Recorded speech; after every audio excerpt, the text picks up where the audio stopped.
In today's video, I'm going to teach you how to change the background color in Miro.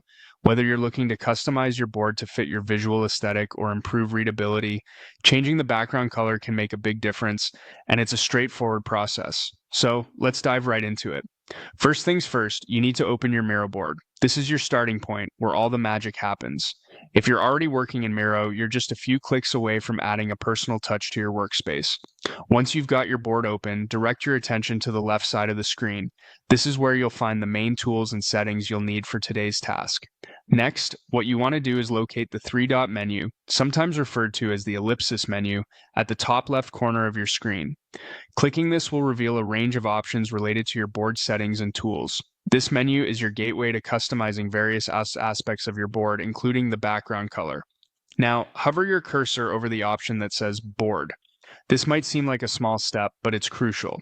By guiding your cursor here, you're directing the Miro interface to show you additional options related to board settings. These options are context sensitive and will help you customize your board effectively. With the board settings expanded, your next move is to focus on the background color option. Similar to before, you'll want to hover over this option. As you do so, you'll see a selection of colors appear. This palette is where you can select the new background color for your board. Whether you're looking for something bright and vibrant or a more subdued tone, Miro offers a broad range of colors to suit your needs. Finally, after hovering over background color, choose the color that best fits your preference or project requirements.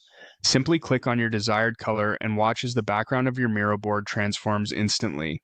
This new color will now serve as the backdrop for your ideation and collaboration.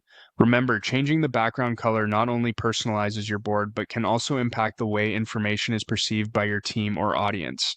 For example, a lighter color might make text and ideas easier to read, while a darker tone could provide a dramatic backdrop for visuals and drawings.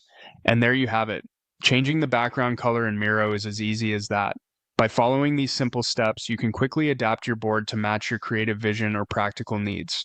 I hope this tutorial has been helpful and you feel confident in giving your Miro boards a personal touch.